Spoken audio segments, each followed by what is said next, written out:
que manifieste, que resuelva dudas, que no sé. Yo estoy a la escucha de lo que ustedes digan. No, pero es que nos explique en general el taller, profesor, que ajá, algunos no entendimos, pues, leímos pero no entendimos. Ah, Y nos bueno, puede hacer favor de explicar. ustedes No, leyeron pues sí, sí, yo me leí también le pregunté a algunos compañeros sobre la fórmula, pero no entendí bien la fórmula. ustedes leyeron el material que yo les dije complementario. El PDF, sí, bro. Los dos capítulos. Ajá.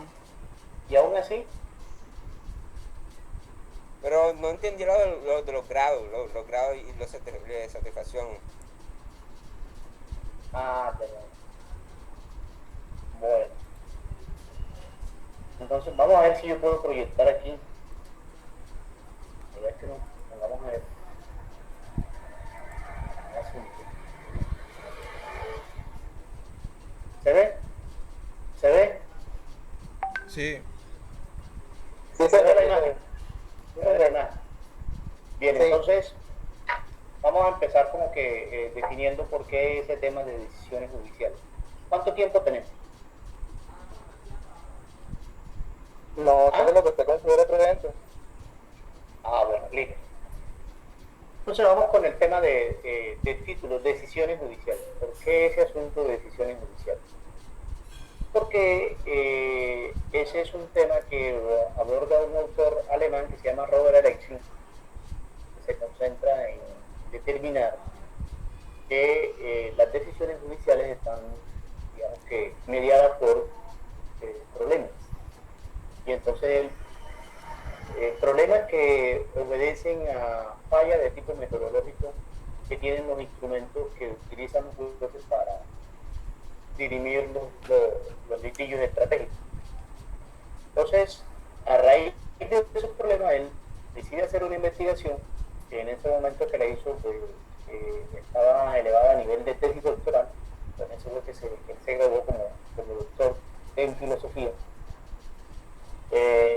Y planteó una salida a las dificultades metodológicas que tienen o que tenían pues, en ese momento los, los procedimientos a través de los cuales los jueces hacían sus pronunciamientos. Entonces, él aborda ese asunto de los problemas de las decisiones judiciales. Por eso ahí viene el título ese que llamamos decisiones judiciales. Y en la siguiente lámina, ustedes ven el problema de las decisiones judiciales. Precisamente porque ya estoy confirmando ahí lo que motivó a Robert Alex, un filósofo y abogado alemán, que todavía está vivo. Ustedes pueden consultarlo en internet y lo pueden. Claro, no habla español, ha venido aquí a Colombia en varias oportunidades, pero no habla español. Los videos que ustedes puedan consultar en internet, pues lo van a encontrar en alemán. Bien, aquí en Colombia hay un discípulo de él. Yo diría que discípulo porque, bueno, estudió su doctorado también en Italia y también hizo una estancia en Alemania y ahí aprendió a conocer todo el planteamiento de Robert Alexis y se ha convertido en un difusor de esa teoría de la argumentación jurídica. Se llama Carlos Bernal Pulido.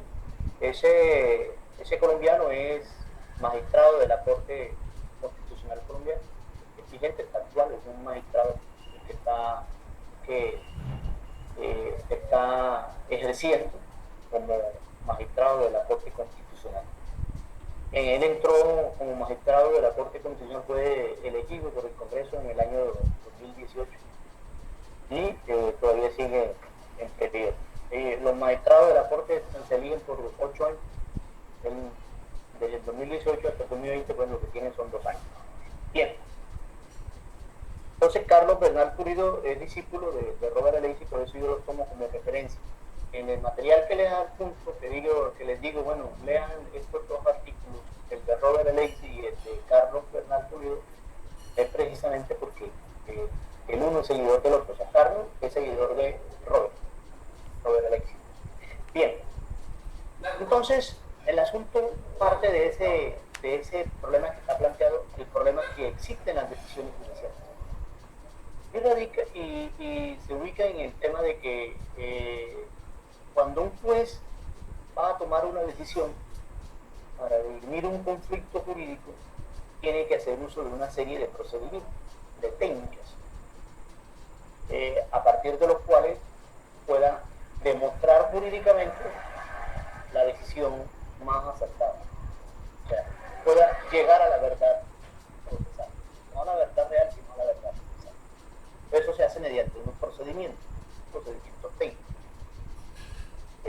Hasta antes de la propuesta de Robert Alexis, lo que se tenía en el derecho pues era básicamente el silogismo clásico de origen griego, ese que tiene una premisa mayor, una premisa menor y una conclusión. La conclusión deriva de la relación que existe entre la premisa mayor y la premisa menor. O sea, entre la norma y el hecho fáctico hay una relación que permite generar una inferencia. Esa fórmula clásica, repito, era lo que existía hasta antes de, pongamos una fecha concreta, hasta antes de la Segunda Guerra Mundial. Después de la Segunda Guerra Mundial, pues se desatan toda una serie de críticas y de cuestionamientos y empiezan a emerger una serie de teorías. Y esas teorías vienen digamos que a plantear salida a esas dificultades de tipo metodológico que tenía el derecho. ¿Por qué? ¿Por qué tenía dificultades? Hombre, porque los jueces, antes de la Segunda Guerra Mundial, pues tomaban la ley y la aplicaban en los términos literales que la ley decía. Y lo que decía el juez pues era una verdad absoluta, era incuestionable. El juez simplemente decía, esta es la verdad jurídicamente, y no se encargaba de demostrar procedimentalmente, de dar razones y motivos de por qué llegó a esa decisión o cómo llegó a esa decisión. O sea, el qué y el cómo, eso no era un asunto del derecho. Demostrar cómo se llegó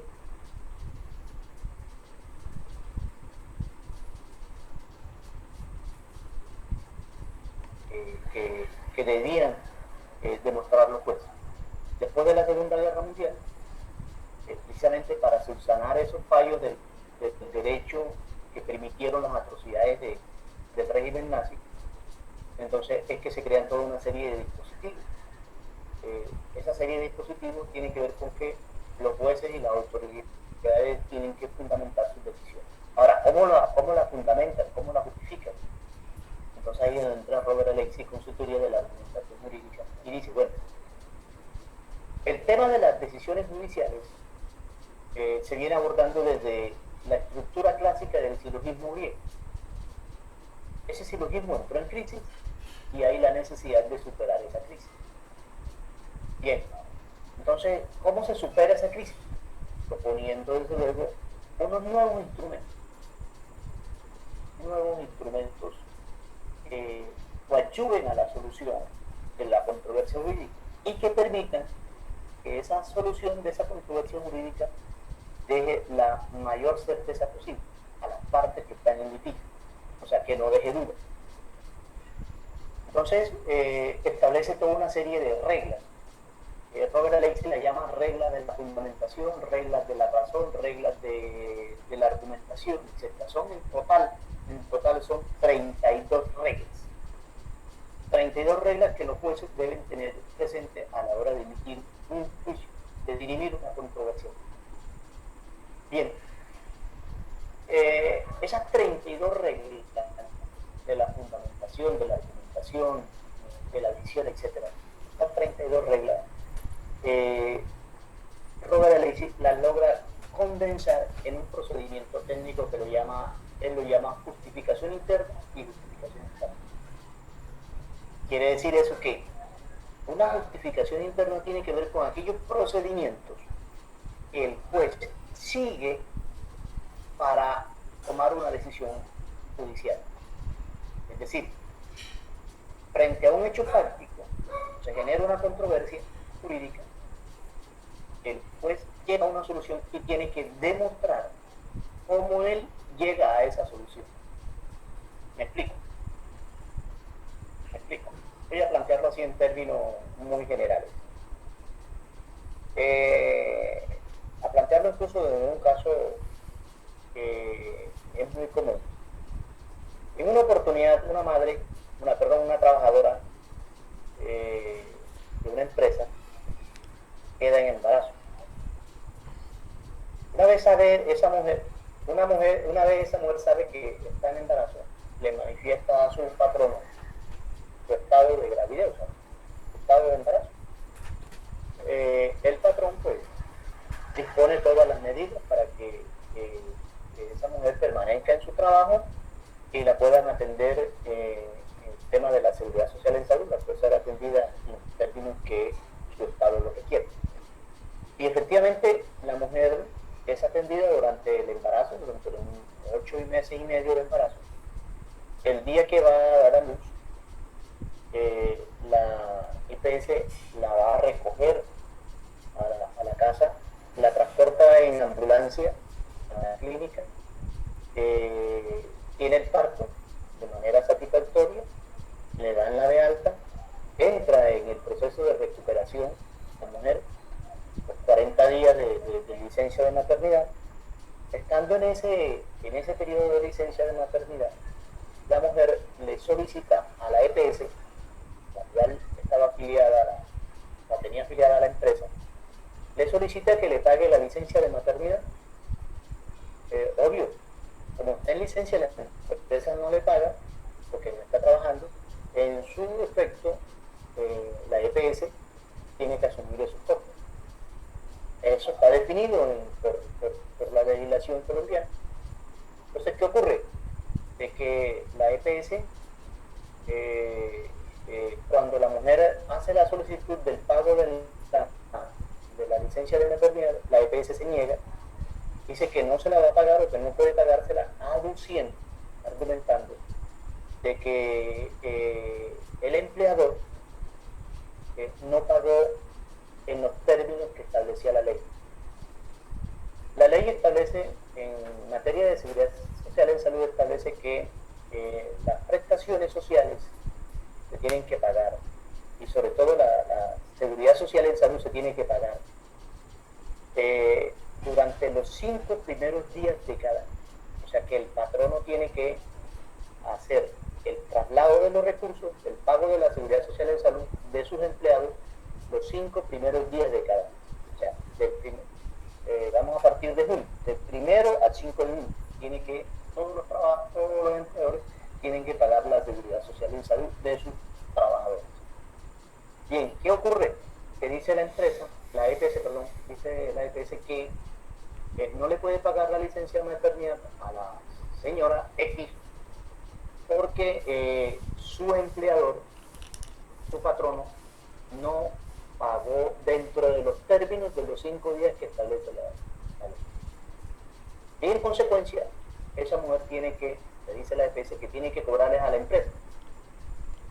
Bien, ¿qué ocurre? De que frente a esa negativa, la mujer viene y tutela. Cuando hace la tutela, el juez de primera instancia falla y toma una decisión en el sentido de que primero le concede el derecho a la mujer y obliga a la EPS que le pague la licencia de maternidad, pero a su vez le ordena a la EPS que mediante la figura del recobro recupere esa plata de la licencia de maternidad al sistema estatal, o sea, al COSIC. Esa decisión la sienten firme en un fallo. ¿Qué ocurre? De que ese fallo de tutela llega a revisión de la Corte Constitucional. Cuando llega a revisión de la Corte Constitucional, la Corte se da cuenta de una cosa, que allí el juez de primera instancia no logró justificar, no logró demostrar racional y lógicamente cuál fue el procedimiento racional que ese juez tuvo o realizó para llegar a esa decisión. Y que cometió una serie de fallos. Y entonces le ordena al juez que corrija su actuación. La ley habla de que el patrono debe pagar la seguridad social en salud de sus trabajadores durante los 5 primeros días de cada mes. Perfecto. La EPS le dice a la señora que está en periodo de recuperación, en periodo de lactancia, que está en licencia de maternidad, que no le puede pagar la licencia de maternidad porque el empleador pues no pagó oportunamente. Que el pago, el empleador lo hacía los 15, los 16, los 17, los 19, los 20 días de cada mes. En consecuencia, no hacía el pago oportuno, solo lo hacía temprano. Pero ocurre lo siguiente, que es que aquí se cometió un error en el caso del juez. ¿Por qué? Porque si bien la ley establece que la seguridad social en salud se tiene que pagar los 5 primeros días de cada mes, ¿qué ocurre cuando el empleador no lo paga durante esos tiempos? La EPS tiene que manifestarle y desafiliar a la empresa de esa obligación, o sea, sancionar a la empresa porque no pagó durante los 5 primeros días. Y en consecuencia, abstenerse de recibir el pago temporáneo. ¿Qué ocurre? Que la EPS no se abstuvo, por el contrario, aceptó el pago temporáneo. O sea, aceptó que durante 7 u 8 meses la empresa le pagara después de los 5 días de cada mes. O sea, le pagaba los 15, los 16, los 17, hasta los 20 de cada mes. Así que un mes se cogía el otro. Bien. Entonces ahí ocurre de que la obligación, la falla la había cometido la EPS, en consecuencia ella debía asumir valga la redundancia, las consecuencias. ¿En qué sentido? En el sentido de que si bien la ley establecía taxativa, la ley establece taxativamente de que el empleador debe recibir el empleador debe pagar a la EPS, la Seguridad Social en Salud, durante los 5 primeros días, y no lo hizo. Sin embargo, la EPS recibió el pago temprano. Ahí la EPS está aceptando unas nuevas condiciones que están por encima de la ley. Entonces, esas nuevas condiciones, lo que están diciendo, o lo que dejan decir es que, lo que dejan claro es que él se está allanando a la mora. O sea, la EPS se está allanando a la mora, está aceptando las nuevas condiciones. Las nuevas condiciones que están establecidas entre la EPS y la empresa. No lo que está por encima, por fuera de lo que dice la ley. En consecuencia, si la ley regula algo y la empresa acepta unas condiciones por fuera de la ley, la EPS es la que tiene que asumir las consecuencias. Que no tenía por qué el Estado asumir las consecuencias. Entonces, el juez de segunda instancia revisa los fallos, las debilidades que tuvo el juez de primera instancia en percatarse de que había un error y de que él nunca debió obligar al pago de la licencia de maternidad. O sea, nunca debió obligar a la EPS al pago de la licencia de maternidad, y mucho menos debió plantear la posibilidad de que la EPS recuperara la plata, recuperara esa plata que le había dado a la madre lactante a través de recursos del Estado, o sea, recursos públicos. Entonces ahí hay una falla en el sentido de que no se logra coordinar en términos normativos una decisión. O sea, hay una incoherencia, hay una inconsistencia. Entonces, todos los fallos judiciales tienen que garantizar esa consistencia entre las normas que lo regulan. O sea, uno no puede partir de una decisión unilateral. O el administrador de justicia no puede partir de una decisión unilateral. Tiene que mirar la norma en un contexto, digamos que sistemático. O sea, cuando hablo de sistemático es que cuando se va a emitir un juicio judicial, se tienen que tener en cuenta diferentes factores, diferentes aspectos, empezando por lo que establece en este caso el Código de Comercio. Código de Comercio en cuanto al allanamiento a la mora. También considerando lo que establece la normativa, el marco normativo de seguridad social en salud, la ley 100 y su decreto reglamentario, lo que establece el Código de Procedimiento Administrativo, etc. O sea, se tiene que mirar en contexto todo el marco normativo que regula esos asuntos para poder, al final de cuentas, fijar un fallo. Entonces se trata de que la justificación interna tiene que ver con la concordancia, con la coherencia de las normas que regulan un asunto específico, y el juez debe dar cuenta en ese fallo que acató cada una de esas variables que intervienen en el asunto que se está discutiendo. Fíjese que esto que les he narrado hace parte de una tutela que ustedes pueden consultar en internet. La tutela es por allanamiento a la mora, en donde efectivamente el juez de primera instancia cometió unos errores que fueron subsanados con el de segunda instancia. Ese tipo de errores procedimentales de fundamentación de las decisiones judiciales no pueden permitirse. ¿Por qué? Porque aquí entonces ese juez puso a pagar o asumir una carga de pago al Estado cuando el Estado no tenía por qué asumir, porque la EPS, como lo dice el Código de Comercio, se allanó a la mora, o sea, aceptó las nuevas condiciones que le estaba imponiendo el empleador al momento de no pagar oportunamente la seguridad social en salud de su empleado. Entonces, estaba aceptando las nuevas condiciones. En consecuencia, ahí no había por qué obligar al cobro del POSIGA del Estado, que el Estado asumiera la obligación. Entonces, en este asunto se cometieron unos errores, y ese error se debe a que, yo les repito, el juez no logró demostrar procedimental y metodológicamente la decisión que al final tomó, que fue la de que el Estado asumiera la deuda de la afiliada. Entonces, la justificación interna tiene que ver con eso, con la coherencia sistemática de las normas que regulan los casos particulares. Y la justificación externa tiene que ver con la fundamentación, con la razonabilidad de esas premisas que se utilizan en la justificación interna. Entonces ahí hay unos elementos, aquí lo que señalo yo, reglas de la justificación interna, ahí hay unos elementos que hay que tener en cuenta. Son los mínimos, o sea, son 32 reglas.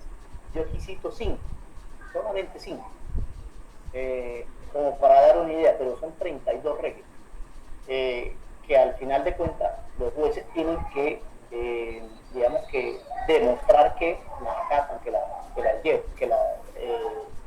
las desarrollan.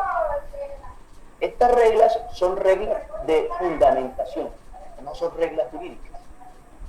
Además de estas 5, en total son 32, además de las 32, el juez debe demostrar que estas 32 reglas de fundamentación están en concordancia con las reglas jurídicas, o sea, con lo que diga el Código Civil, con lo que diga el Código de Comercio, con lo que diga el Código Administrativo, o sea, con las normas que regulen el asunto en particular.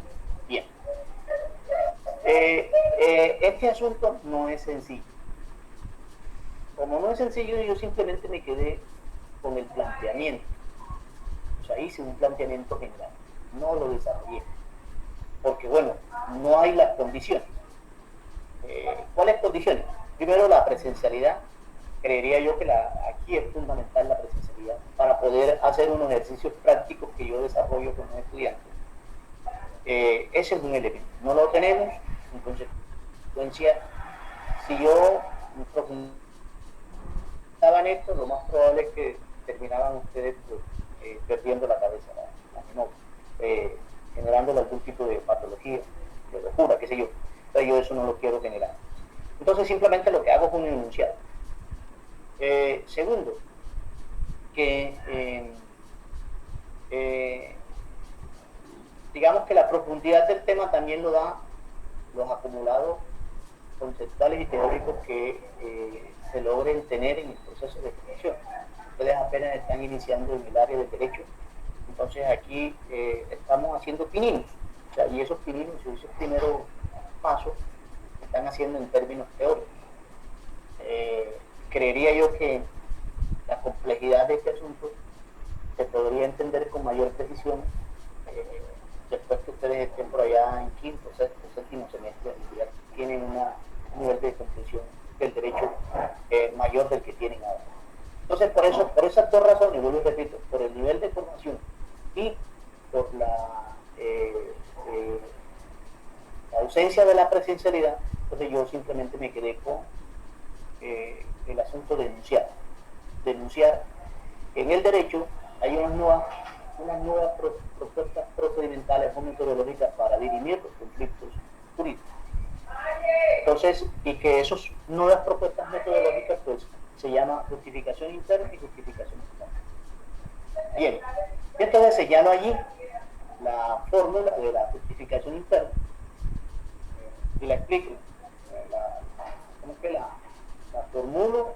Ese esquema así logístico, donde hay una premisa mayor, una premisa menor y una inferencia.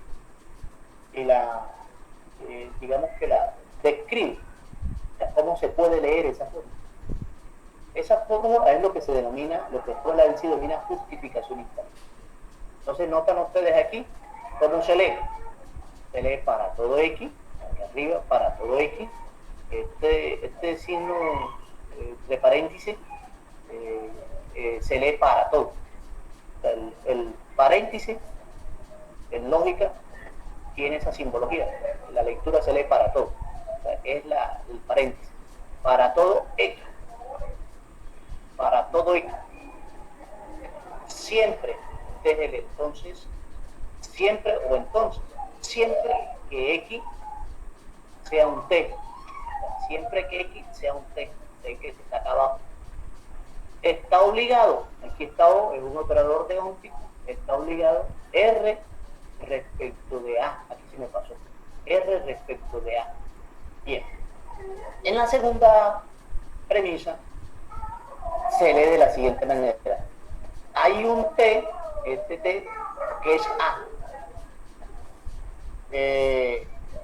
Y la inferencia es que está obligado R respecto de A. Bien. Esa es la lectura. Bueno, quién es X, quién es O, quién es R, quién es T, quién es A, eso lo pueden ustedes,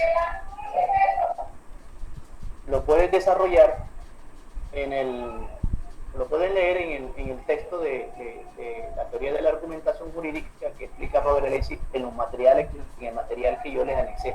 Yo no entro en detalle sobre este asunto, por lo repito, porque tiene cierto nivel de complejidad y no quiero digamos que amargarles la vida, simplemente los dejé allí como un enunciado.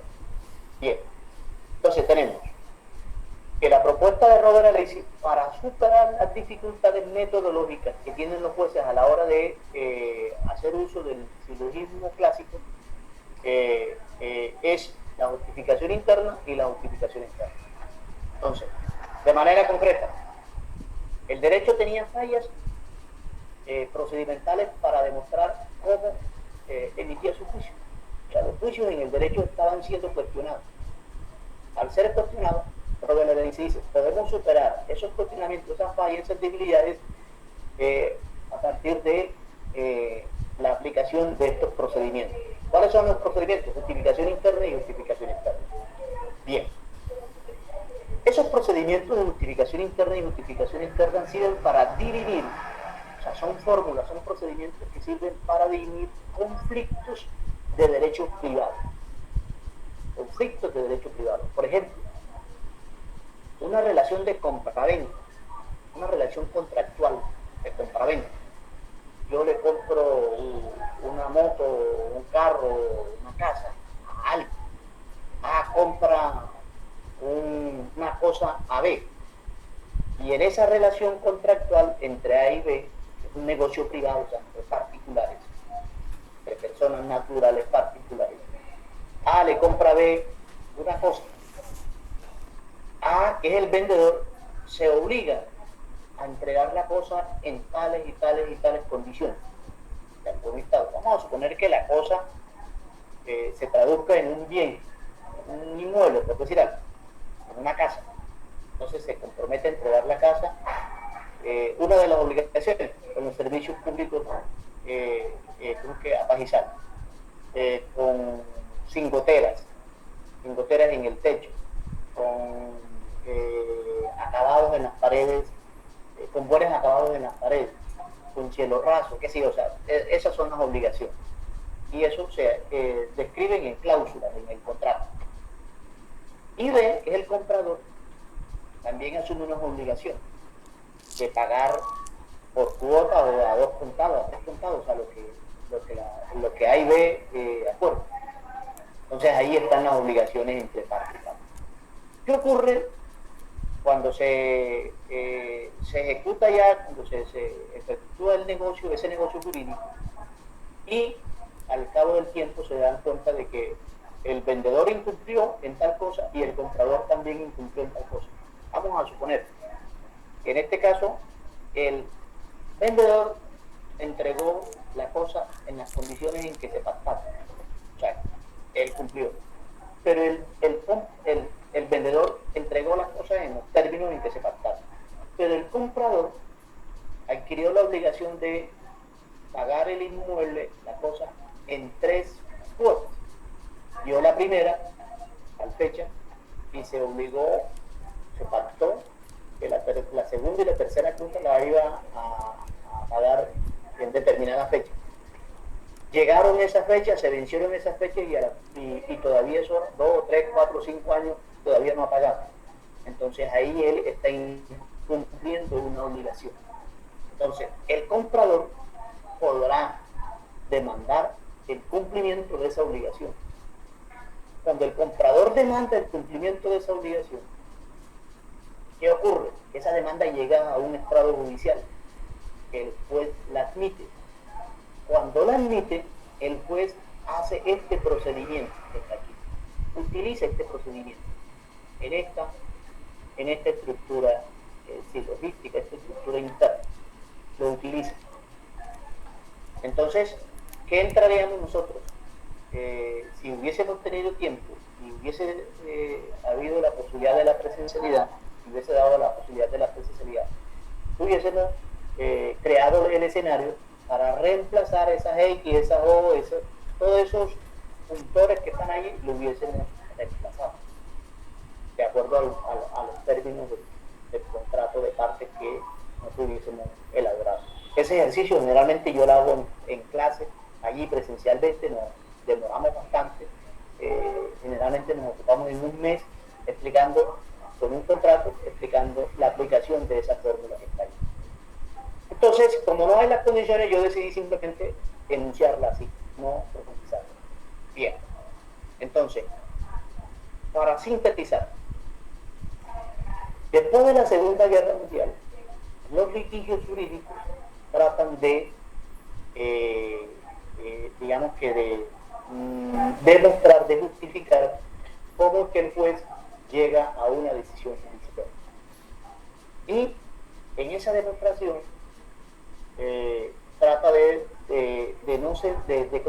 cerrar cualquier brecha, o sea, de ser tan claro y tan preciso en la decisión, en su fallo, de tal manera que no deje duda en los actores en conflicto, en el demandado y el demandante.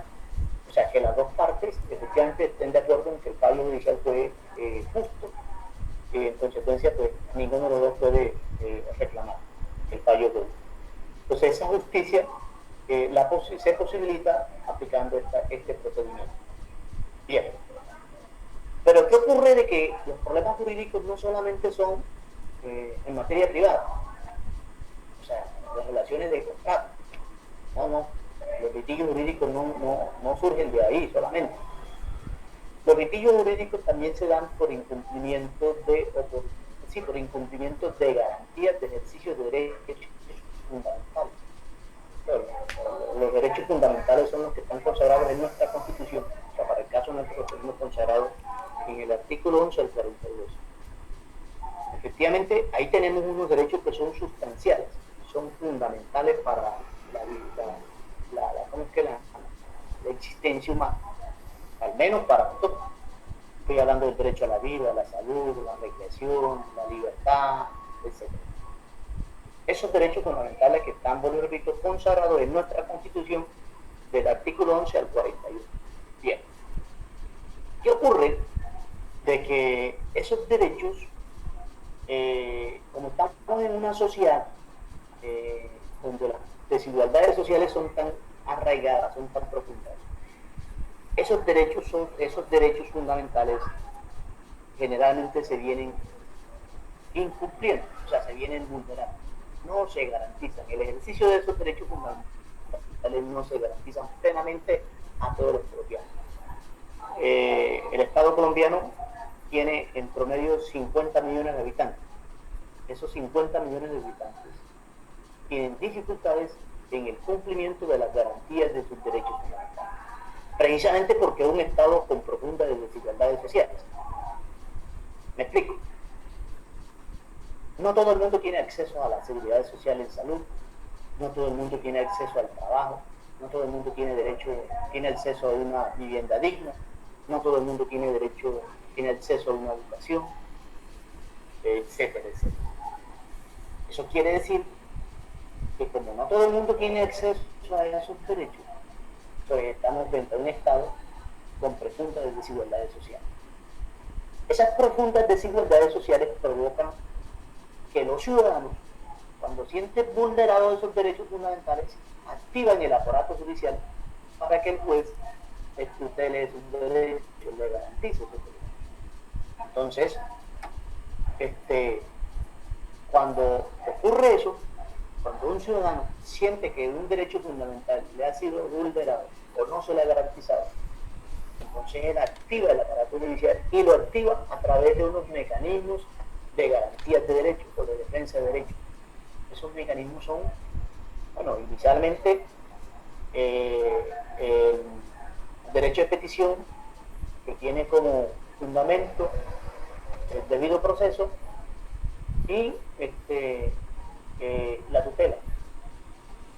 Aquí el mecanismo es la tutela, pero para que la tutela tenga efecto se tiene que agotar el debido proceso, y el debido proceso se agota haciendo el ejercicio de uno de los derechos fundamentales, que es el derecho de petición o el derecho de información.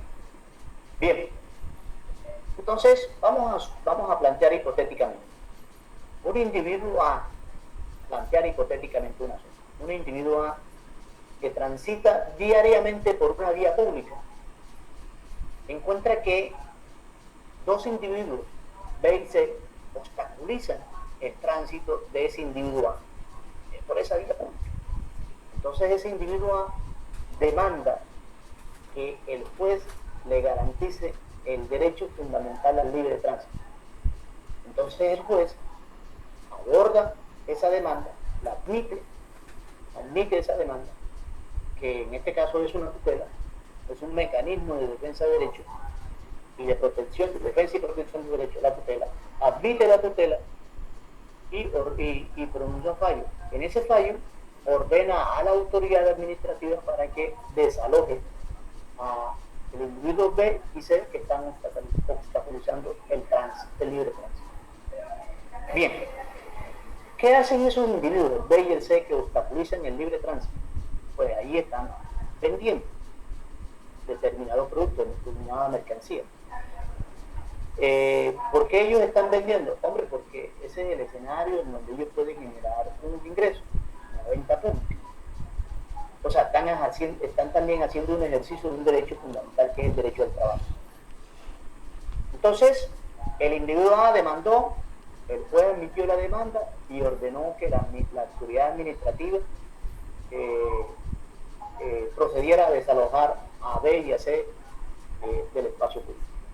Efectivamente, la autoridad administrativa actúa y a través de la fuerza policial con unos policías van y tiran a la calle la mercancía que tiene B y C, los maltratan, los suben a una patrulla de policía, se los llevan, los tienen 24 horas allá detenidos y al término de las 24 horas lo sueltan, pero ya su mercancía pues no la tienen con qué, porque ya fue destruida en el desalojo. Bien, entonces, ¿qué ocurre? De que ahí se le protegió el derecho al libre tránsito al individuo A, pero ¿qué pasa con el individuo B y con el C? Esos individuos también podrían, en términos judiciales, activar esos instrumentos de garantías de derechos, de defensa de derechos, y a través de tutela exigir que un juez de tutela entonces le proteja el derecho al trabajo.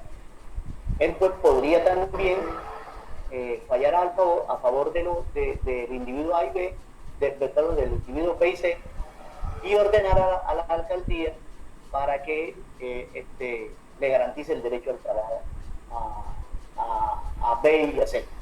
Entonces, fíjense, ahí se genera toda una controversia jurídica relacionada con el incumplimiento de esos derechos humanos. Bien, ¿qué es lo que hace el juez, el operador judicial, el administrador de justicia, cuando cualquiera de nosotros activa el aparato judicial a través de uno de estos mecanismos de defensa de derechos, a través de una tutela, a través de una acción popular, a través de una acción de grupo? ¿Qué es lo que hace? ¿Cómo lo hace? ¿Cómo lleva a él a tomar una decisión judicial? ¿Cómo que hace el procedimiento lógico, racional? Lo hace a través del uso de esta fórmula que está ahí señalada en la diapositiva. Lo hace a través del uso de la fórmula del peso. ¿Qué es esa fórmula del peso? Los jueces. Es como si yo dijera ahora, bueno, vamos a hacer un chocolate. Bueno, ¿cuáles son los ingredientes del chocolate? Obvio, los ingredientes del chocolate, pues, el chocolate en sí, que tiene también unos ingredientes, cacao, etc. El chocolate, bien sea chocolate tradicional o el chocolate de barra, se necesita leche, se necesita azúcar, se necesita una olla, se necesita una estufa, se necesitan cerillos, o sea, fósforo. ¿Y qué otra cosa se necesita?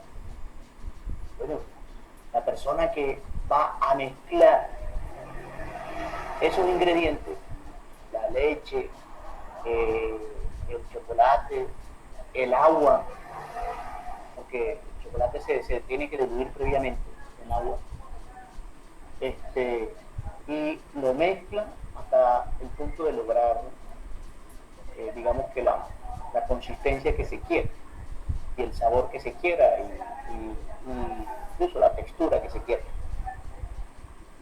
Entonces, esa fórmula que he explicado para hacer chocolate, esa receta que he explicado para hacer chocolate, es más o menos lo que yo estoy tratando de decir ahora acá, que el juez tiene una receta para emitir un juicio de una tutela derivada del incumplimiento de derechos humanos. Cuando se instaura una tutela, el juzgado la admite y entonces el juez hace uso de esa fórmula, lo que llamaríamos en la cocina la receta. Obvio, si nunca hemos hecho un chocolate, tenemos que mirar la receta y hay unos instructivos que nos va diciendo tantos gramos de chocolate, tantos litros o tantos mililitros de leche, etcétera, etcétera. Entonces vamos mirando y vamos midiendo. Pero cuando ya adquirimos la habilidad, la experiencia de hacer chocolate, ya no necesitamos ver la receta, sino que la aplicamos de memoria, o sea, de manera empírica ya la aplicamos.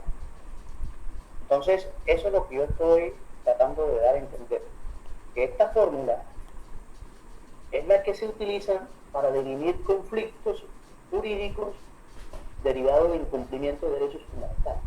Esa es la forma. Esa es la receta. Ahora, como un juez tiene 5, 6, 7, 8 años, para 20 años de ser juez, ya ese juez sabe ese procedimiento de memoria. Él no necesita leer esa receta. ¿Por qué? Porque ya ese procedimiento lo tiene instalado en la psique. Como la tiene instalado en la psique, pues no necesita, mira, la receta. Es como la madre nuestra. Las madres ya se saben la receta del chocolate y son las que hacen el chocolate más delicioso.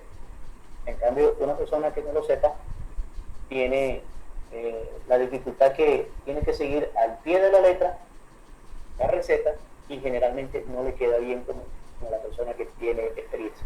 Bueno, entonces estamos en una circunstancia similar a esa.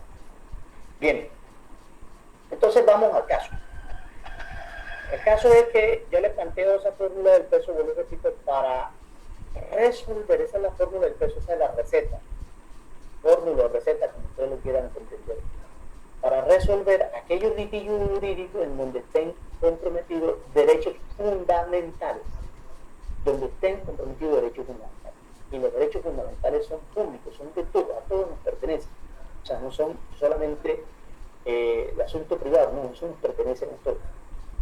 O sea, esto no son procesos, no son derechos transaccionales, o sea, como una compraventa, no, esto aquí son derechos inherentes a la condición humana.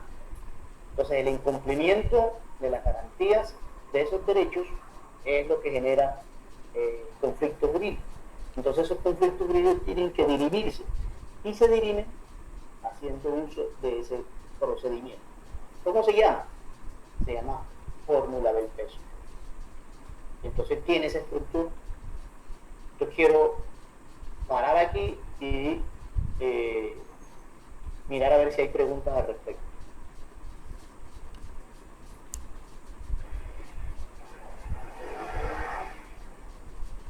¿No hay preguntas?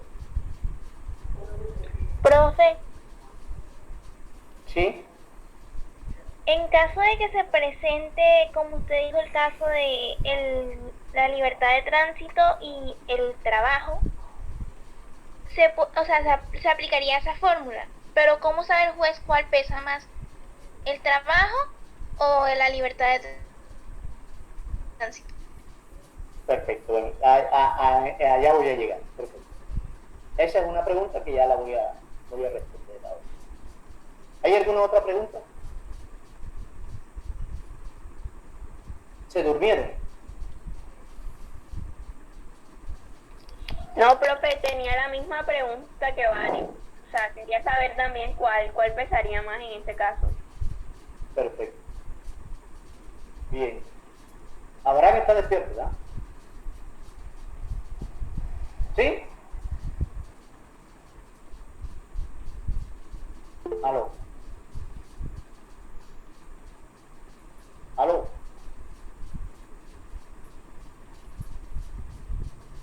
¿Están dormidos? ¿Qué? Aquí Bueno, estamos, profe, aquí estamos. Bueno, continúa entonces. Sí, profesor, siga, profesor. Bueno, listo.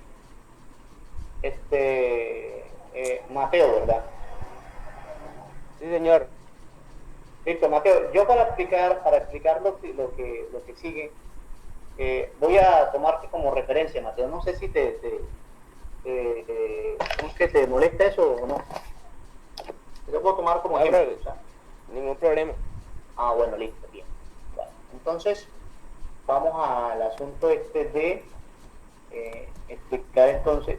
Se perdió la diapositiva. Ustedes la están viendo todavía, ¿verdad? Sí, profesor. Bueno, Sí, profe. Perfecto. Bien. Entonces, lo primero es cómo se lee esa fórmula. La lectura de esa fórmula está acá en la siguiente página.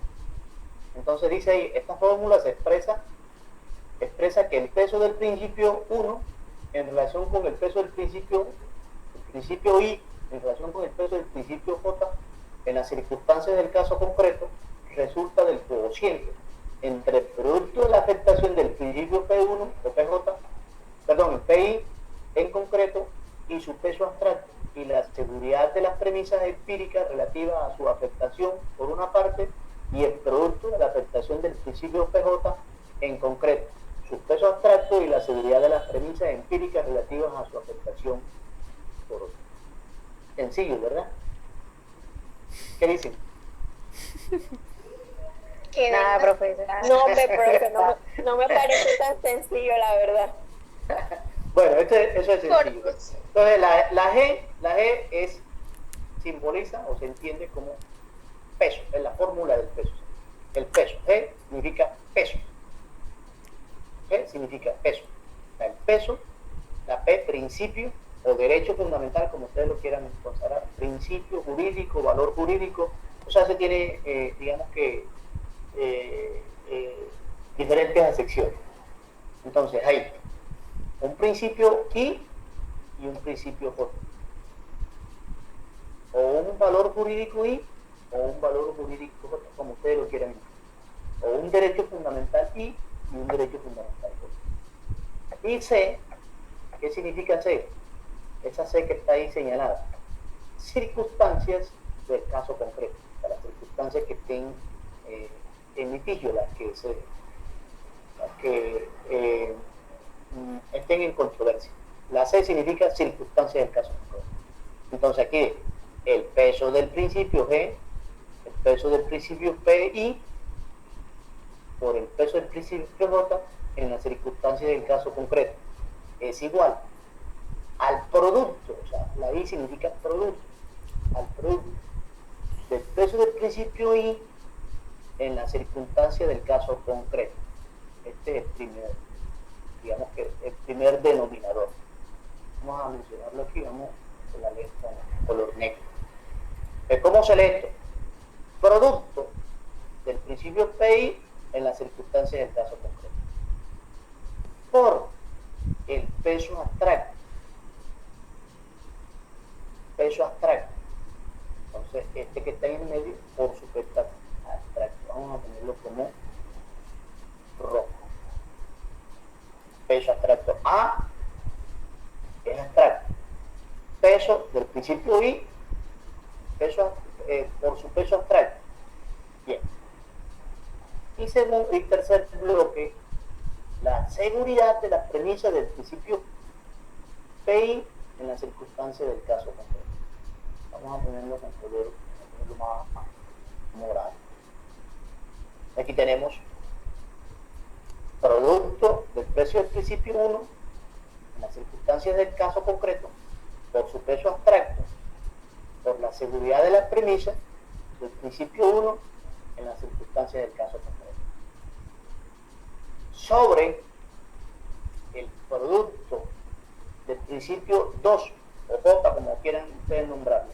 Aquí tenemos 2, principio 1 y principio 2, por su peso abstracto en las circunstancias del caso concreto.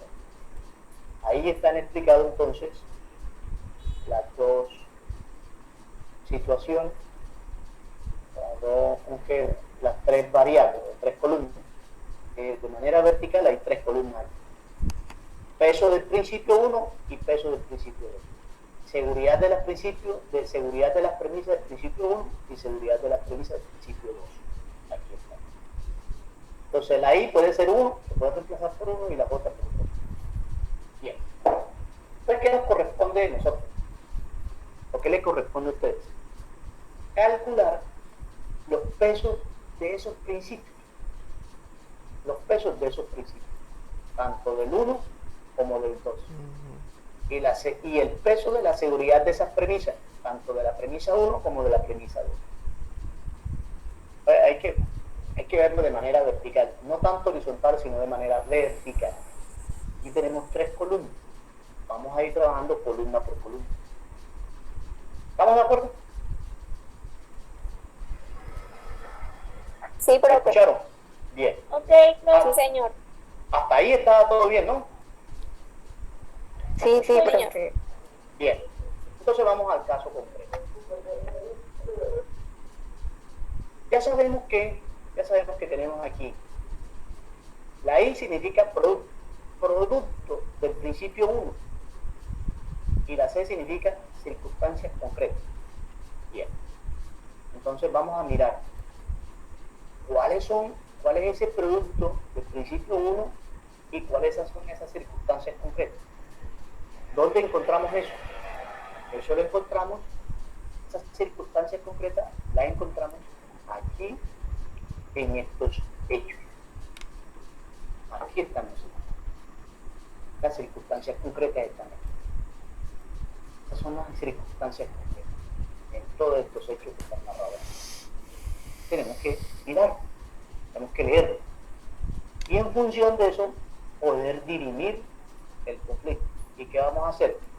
Leemos esto y lo convertimos, identificamos esos derechos o principios que están en litigio y que están en controversia. Y lo que vamos a reemplazar esas letras por números. O sea, hacemos una sustitución de letras por números, de fonemas por números. ¿Esos números de dónde los sacamos? Esos números los sacamos de estas escalas triádicas que están aquí, de estas escalas de leve, medio, intenso, seguro, plausible y falso. Bien, entonces vamos con el primero. El primero dice, el primer bloque dice, producto del principio 1 en las circunstancias del caso concreto. Y sobre el principio 2 en las circunstancias del caso concreto. Primer bloque. El negrito con el morado. Ahí hay una división, ¿verdad? Vamos a mirar a esa torre. Vamos a mirar esa parte. Ya decíamos que lo vamos a sacar de acá. Entonces vamos a remitirnos al caso concreto. Vamos a leer. Dice, el ciudadano Aquilino Rondón Esquivel, quien se desempeña como médico de la comunidad del Tambo, Montería. El día 28 de enero del 2019 acudió a su consulta. Dice que el día 28 de enero del 2019 acudió a su consultorio la señora Calíope Samay González, con el fin de que examinara a su hija Gabriel, de 10 meses de edad. Tras el correspondiente examen médico, afirma el peticionario que le diagnosticó a la menor una bronconeumonía lobar, desnutrición y deshidratación, razón por la cual advirtió a la señora Calíope González, su hija, debe ser hospitalizada inmediatamente, debido a su crítico estado de salud que estaba poniendo en peligro su vida. Esos son los hechos. Continuamos. Según afirma el agente oficioso, o sea, ¿quién es el agente oficioso? El médico. El agente oficioso de la menor, la señora Calíope González, tras consultar el caso con su marido, dice lo siguiente: manda decir que son evangélicos y que su culto religioso no le deja llevar la niña al hospital, razón por la cual fue imposible transportar a la menor para brindarle la atención que se merece. De entrada, podría decir que está en controversia el derecho a la vida, Libertad de culto. el derecho a Libertad de conciencia. Libertad de culto, ¿no? el derecho a la vida, el derecho a la vida, el derecho a la salud, el derecho a libertad de culto. Perfecto. Digamos que ahí hay 3 derechos que están en discusión. Entonces, vamos a partir del hecho del siguiente.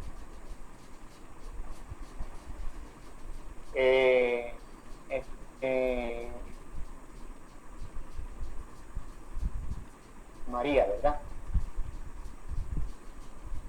¿Sí? ¿Me está escuchando, María? ¿Cuál de las dos, profe? Hay dos. María, ¿me estás escuchando? Profe, hay dos. María Novoa y María Portillo. María, ¿me estás escuchando o no? Sí, señor. Sí, señor. ¿Se fue? ¿Qué pasó? Se le colgó la llamada. Dios, ey, El profe abandonó esa vaina. Seguro fue que se le cayó el internet. se me cayó. Qué sad. Sí, ya estaba empezando a entender un poco. Eso Por 2. por 3.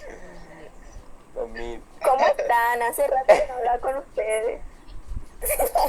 Ay. No sin cuña. ¿Alguien llame al profe? ¿Cómo? ¿Alguien llame al profe? Ni modo de llamar. María, oh María, escríbele porfa.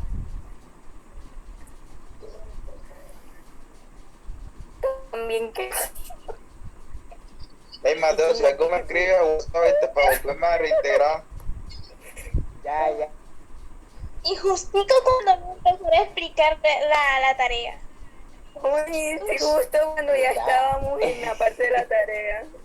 Y tan de buena que me iba a preguntar y se salió. Si acaso.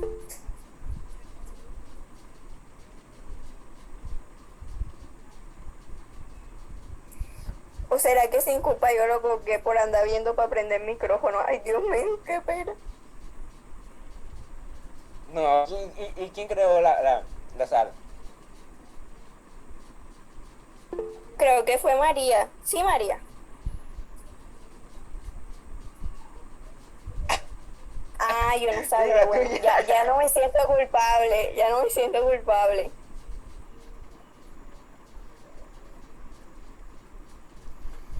Eh,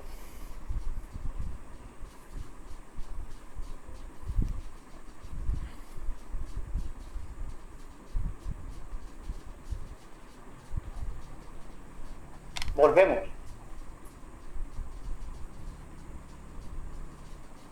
¿Me escuchan? sí, profe. Señor. Sí, señor. Sí, profe. Bueno, listo. Entonces, ¿alguien se me puede identificar con el nombre?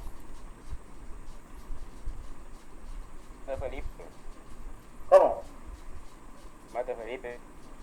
¿Se está proyectando la pantalla o no? No. Bueno. Ahora sí. ¿Sí se proyecta? Ya, profesor. Sí, señor. Bueno, listo. Sí, profe, Bueno, sí. Listo, Mateo. Seguimos contigo, Mateo. Entonces, Mateo, Sí. Mateo, tú sabes qué es lo bueno y qué es lo malo, ¿verdad? ¿Qué es lo justo y qué es lo injusto? Sí, bro. ¿Cierto? Sí. Sí, pero no, dime sin miedo, hombre. ¿Cuál es el miedo? Sí, ¿Tienes miedo? profesor, sí. ¿Sí o no? Sí. Sí. Bueno, listo. Sí. Yo voy a decirte lo siguiente. Mírate el ejemplo. Esto, desde luego, es un caso hipotético. Vamos a suponer que yo te diga, hola, Mateo, tú sí jodes, o sea, no te dirías a mí de esa manera que no te voy a responder ya lo que a ti te dé la gana, pero yo no te voy a responder. Deje de joder. Sí, cierro comillas. ¿Crees que esa es una manera adecuada de yo dirigirme a ti? No, profesor. Muy O sea, interesante, ¿no? eso no es debido, o sea, eso no es justo, eso no Yo es puedo correcto. reaccionar también de esta manera. Perfecto, eso no es justo, o sea, no es correcto. O sea, independiente de cómo tú reacciones, lo que estoy tratando de decirte es que tú sabes lo que es correcto y lo que es incorrecto, lo que es justo y lo que no es justo, lo que es injusto, lo que es bueno y lo que es malo. Bien, ¿estamos de acuerdo en eso? Sí.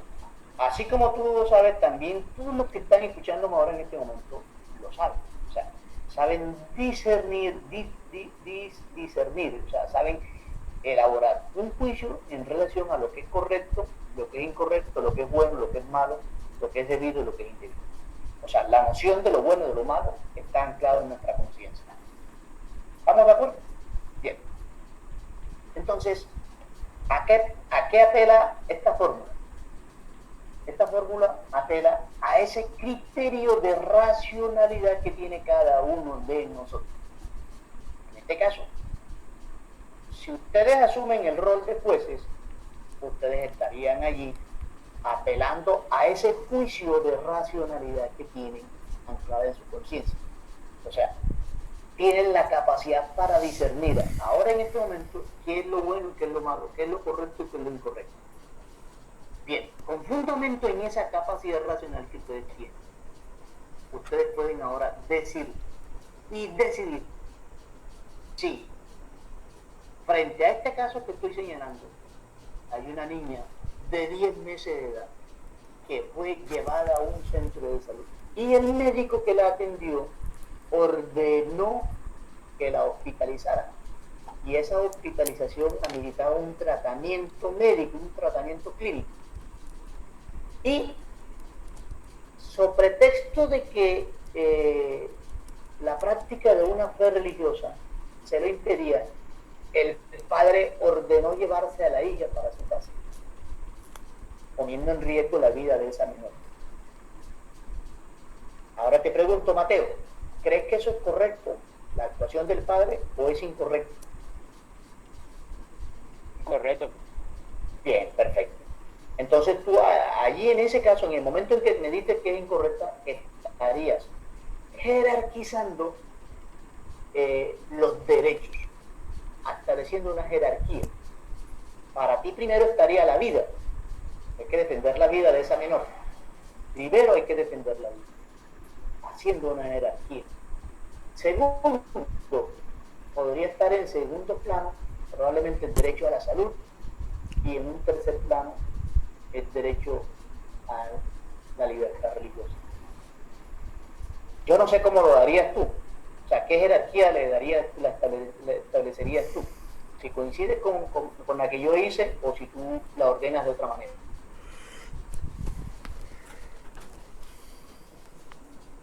Dime, Mateo, ¿la ordenarías de la misma manera como yo lo hice o tú lo ordenas de otra manera? Pues una jerarquía, profesor, pero ¿esa jerarquía dice ascendente o descendente?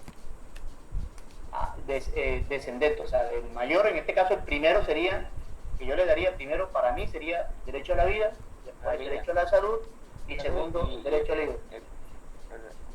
Sí, profesor, así como... ¿Estarías de acuerdo conmigo? Entonces sería la jerarquía. Bien, perfecto. Como los derechos fundamentales no se pueden jerarquizar de manera universal, porque en este caso primero está la vida, pero eso no siempre es así. En otras circunstancias la vida puede estar de segundo, puede estar de tercero, puede estar de cuarto, puede estar de quinto. O sea, no hay una posibilidad de jerarquizar de manera absoluta los derechos fundamentales. Depende de las circunstancias. Entonces, lo que propone Robert le dice que como los derechos dependen, su jerarquía depende de las circunstancias, entonces él propone esta fórmula matemática para dirimir, a partir del peso que tiene cada principio, dirimir el litigio jurídico. Entonces, ya tenemos claro de que hay tres principios que están en discusión. En su orden jerárquico, primero la vida, después el derecho a la salud, o el derecho a la vida en conexidad con el derecho a la salud, y segundo, el derecho a la libertad religiosa. En este caso, volvemos a la fórmula. Primer bloque de esta fórmula. Producto del principio 1 en la circunstancia del caso concreto. Ese producto del principio 1 de la circunstancia del caso concreto lo determinan ustedes con fundamento en qué? Con fundamento en una escala triádica. Esa escala triádica está expresa aquí con tres escalas: leve, medio, intenso. Entonces, Mateo, ¿me estás escuchando? Mateo. Sí. Bueno, listo, pero ¿cómo quedé dormido, Mateo? Bueno, mira. No, entonces, es el audio. Ah, bueno, listo. Entonces, ¿me estás escuchando ahorita? Bien. Entonces, de acuerdo a esta escala triádica y de acuerdo a tu criterio, esa afectación del derecho a la vida que se le está generando a esa niña es leve, es medio o es intenso. Intenso. Intenso. Eso quiere decir que tú vas a tomar este valor que está aquí, el 4, Y te vas a ir a la fórmula, y te vas a ir a la fórmula, a esta fórmula, y vas a reemplazar esta estructura que está aquí, el producto del principio 1 en las circunstancias del concreto, la vas a reemplazar por el 4. La vas a quitar esas letras y vas a poner 4 allí. ¿Ah? Aquí vas a reemplazar por valores numéricos. Valor 4, vas a poner 4. Bien, hasta ahí es complicado eso. No, es entendible, profesor. No, profesor. Siempre la fe es entendible. Bien. Lo mismo hacemos con el principio 2. Nos vamos a la escala de valores. Esa escala de valores, ¿dónde la encontramos? La encontramos acá, igualmente, valga la redundancia, en la escala triádica. Esa escala triádica está definida. En la misma escala de valores, en la misma escala triádica, de leve, medio, intenso. Entonces, como hay dos derechos que están en conflicto, que es el derecho a la vida y el derecho a la libertad religiosa, entonces, el derecho a la libertad religiosa es el segundo, el de abajo. El W, que es peso. La W significa peso, el P que significa el principio, y la J que significa el segundo derecho, o sea, el derecho 2, o sea, en este caso, la libertad religiosa. Entonces, como hay una confrontación entre el derecho a la vida y la libertad religiosa, entonces volvemos a la fórmula, a las escalas triádicas. Para ti, Mateo, ese derecho a la libertad religiosa está afectado en términos de leve, medio o intenso. Medio. Entonces, ¿qué te dice la fórmula? Que tú le vas a dar un valor, el valor de 2. Le vas a dar el valor de 2. Ese quiere decir que arriba hay 4 y debajo hay 2. Vas a reemplazar valores nada más. Arriba hay 4 porque le dices que tenía una afectación intensa. O sea, 4. Y debajo 2. Bien. Saltamos a la tercera columna. La tercera columna te dice la seguridad de las premisas en las circunstancias del caso concreto del principio 1, igualmente la seguridad de las premisas del principio 2 en las circunstancias del caso concreto. Esta columna, ¿de dónde la sacamos? ¿Cuál es la escala triádica que vamos a utilizar? La escala triádica es la segunda que está aquí.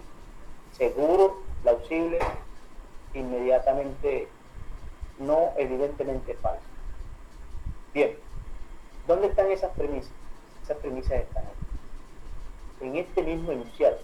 Ustedes tienen que descomponer este enunciado que está aquí en partes y mirar cuáles son las premisas que se elaboran. Entonces, yo les colaboré subrayando una de esas premisas, esta que está en negro.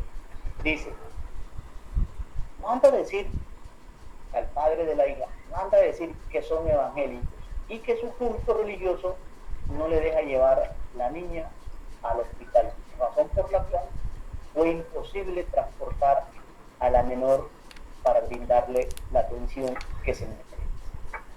Esa es una premisa, eso es una aseveración, eso es algo que es determinante. Esa es una premisa, vuelvo a repetir. Entonces, para determinar el peso de esa premisa, nos vamos entonces a la fórmula, a la escala triádica. Entonces encontramos que esa escala triádica está definida en términos de seguro, plausible, evidentemente falso. Entonces pongámonos a pensar. Es plausible, es admisible, es justo, es lógico de que la práctica de una fe religiosa impida la asistencia médica de una niña de 10 meses. ¿Eso es admisible o eso es inadmisible? ¿O eso fortalece la decisión? Profe, yo considero que es inadmisible eso. Entonces, aquí eso es falso. O sea, que esa premisa que soporta la decisión del padre de familia es falsa. Entonces ustedes van a tomar el valor de un cuarto. Se van a la fórmula y reemplazan aquí un cuarto. Aquí. el SP1 IJ que reemplaza el 4. Porque repito, eso de acuerdo del criterio de cada uno de ustedes. El criterio de cada uno de ustedes. Igualmente lo hacen con el principio 2. Principio 1 y principio 2. ¿Qué ocurre con la columna del medio?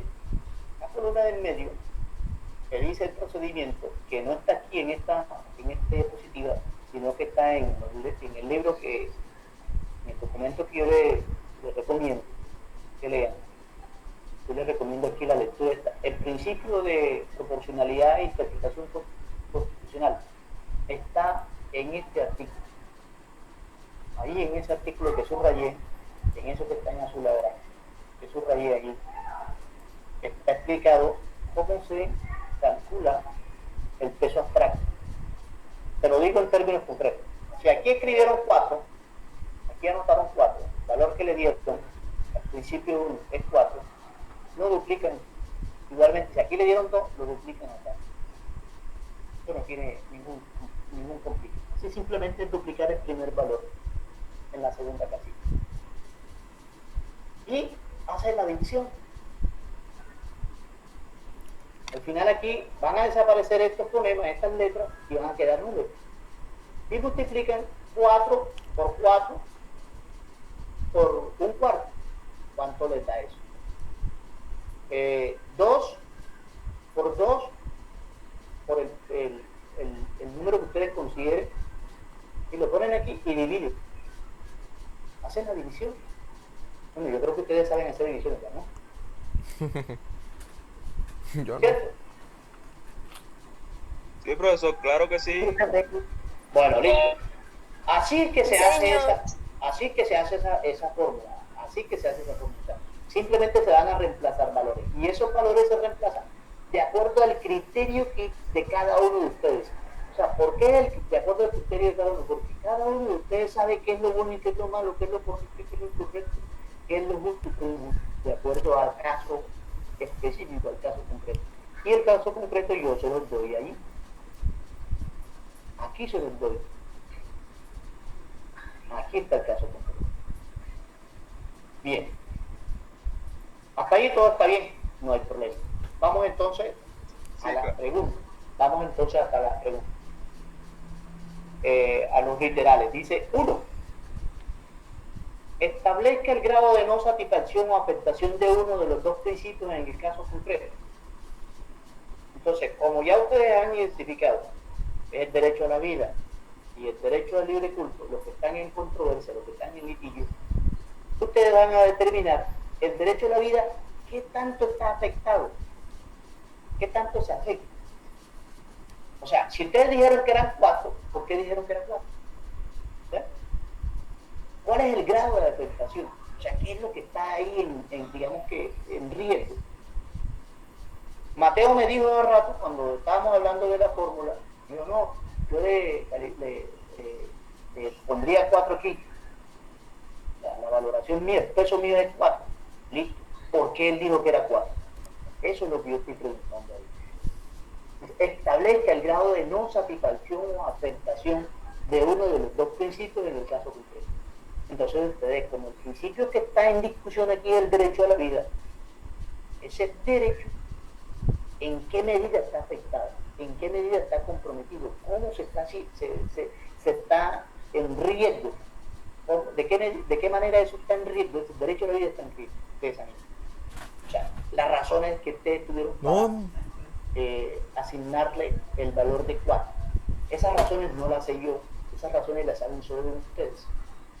¿Ah? Mateo dijo que era 4. Bueno, él tiene que decir ahora las razones y motivos por qué dijo que era 4. Hombre, va a decir, hombre, porque el derecho a la vida es fundamental, porque el derecho a la vida es esencial. Sin la vida no hay posibilidades de no sé qué cosa, qué sé yo. O sea, todo el discurso argumentativo que se despliega alrededor de eso.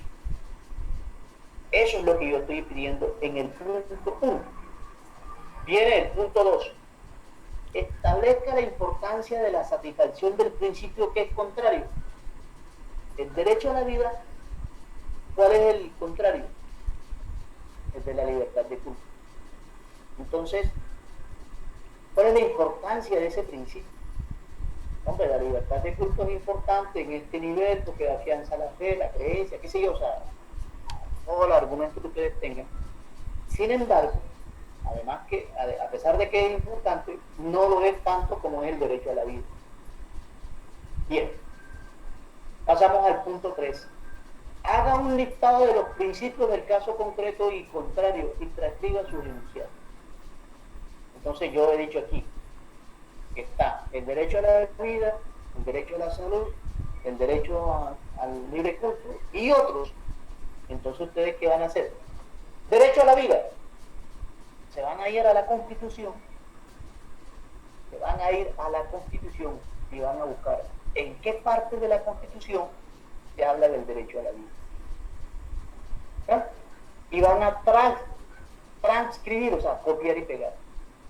Porque ahí lo dice, haga un listado de los principios concretos, del caso concreto y contrario, y transcriba su enunciado, transcriba, o sea, copia y pega. De lo que está en la Constitución, copia y pega. Los principios que están en litigio en ese caso. Yo aquí les he hablado de 3, pero seguro que hay más.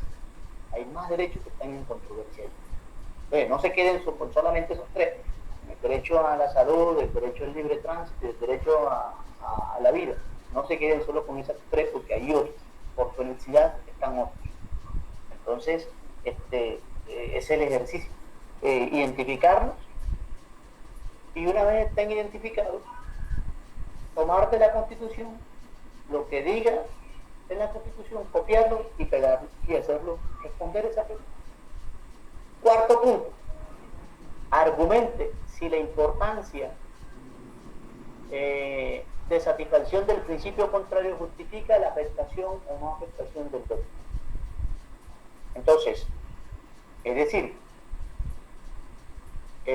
ustedes me van a decir ahí, hombre, el libre culto es un derecho fundamental, importante, porque el tema de la fe es fundamental para el ser humano, porque un ser humano sin fe no tiene horizonte, no tiene posibilidad de vida, de existencia, no le encuentra sentido a su vida, qué sé yo. Sin embargo, es importante, pero sin embargo, el ejercicio de él está afectando el derecho a la vida. En el caso concreto, en el caso particular, está afectando a la vida. Y lo está afectando al derecho a la vida en esto y en esto y estos términos. Eso es lo que yo estoy pidiendo del punto 4. Viene el punto 5. El punto 5 es hacer la operación aritmética de reemplazar los valores de las letras por números que expliqué anteriormente. El punto 6. Con base en los datos obtenidos, procede a diligenciar la fórmula del peso para el caso concreto. Proceder a formular, a diligenciar la fórmula es reemplazar los valores, estas letras por números y hacer las operaciones. Esta operación se tiene que hacer 2 veces, para el principio del derecho a la vida y para el derecho al libre culto, a la libertad religiosa. O sea, se tiene que hacer dos veces. O sea, aquí está el derecho a la vida primero y en la segunda fórmula pasa este arriba y este pasa abajo. Bien, eso es lo que yo estoy pidiendo que me hagan en el 6º punto. En el 7º punto dice, elabore las cargas argumentativas que a su criterio aplican al caso. Al final, que en ese punto 7, ¿qué es lo que yo le estoy pidiendo? Si ustedes aquí en el principio 1, en el denominador, escribieron 4 y 2, ¿por qué le dieron ese peso? O sea, las razones que ustedes tuvieron para darle ese peso. Y acá le dieron el peso de 2, de 1/4 y de 1. ¿Por qué le dieron ese peso? Eso es todo lo que yo pido. No pido absolutamente nada que no puedan hacer. En media hora lo pueden hacer. Buenas noches, profe. Ahora, ¿qué te estás despidiendo? No, era para hacerle una pregunta. Bueno, entonces, ya termino aquí y te doy el espacio para la pregunta. Entonces, me quedo con esta lectura complementaria. Les recomiendo, no decirle que es una obligación, sino que les recomiendo que lean este artículo, La racionalidad de la ponderación. Carlos Bernal Pulido es magistrado de la Corte Constitucional y explica ese ejercicio, lo explica ahí en ese artículo, cómo se hace la valoración. Por eso léanlo y van a tener las claridades que ustedes están esperando. Entonces, ahora, yo dejo en la libertad de que tomen ese modelo o tomen este modelo que señala este magistrado de la Corte Constitucional Colombiana, Carlos Bernal Pulido, en esta sentencia, aplicando el mismo procedimiento, o sea, aplicando esta misma fórmula, esa fórmula la hace en un cuadrito, en una tabla, y la explica aquí en esta sentencia. Entonces ustedes pueden utilizar la tabla que aplica Carlos Bernal Pulido en esta sentencia o se remiten a la fórmula. Bien. Ahora sí escucho preguntas. Buenas noches, profe. Lo que pasa es que llegué un poco tarde a la explicación y no alcancé a escuchar lo que dijo de la operación del peso que había dicho. Alcancé a escuchar un poquitico, pero le agradecería si lo podría repetir muy brevemente. Uy, pero eso es empezar de cero. Pues escuché toda la explicación, pero si me podía la que creó la sesión ahora no lo está grabando. Pues no sé. Hola, profesor. No, yo no la grabé, pero ahí un compañero escribió que él la estaba grabando. Porque Ok, yo le pido que me la pase, gracias. Bueno, porque eso es empezar de cero ahora. Pero, ¿otra duda?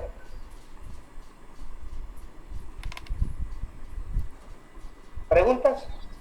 No, profe, creo que ya con lo que usted nos explicó, bueno, para mi concepto está todo claro.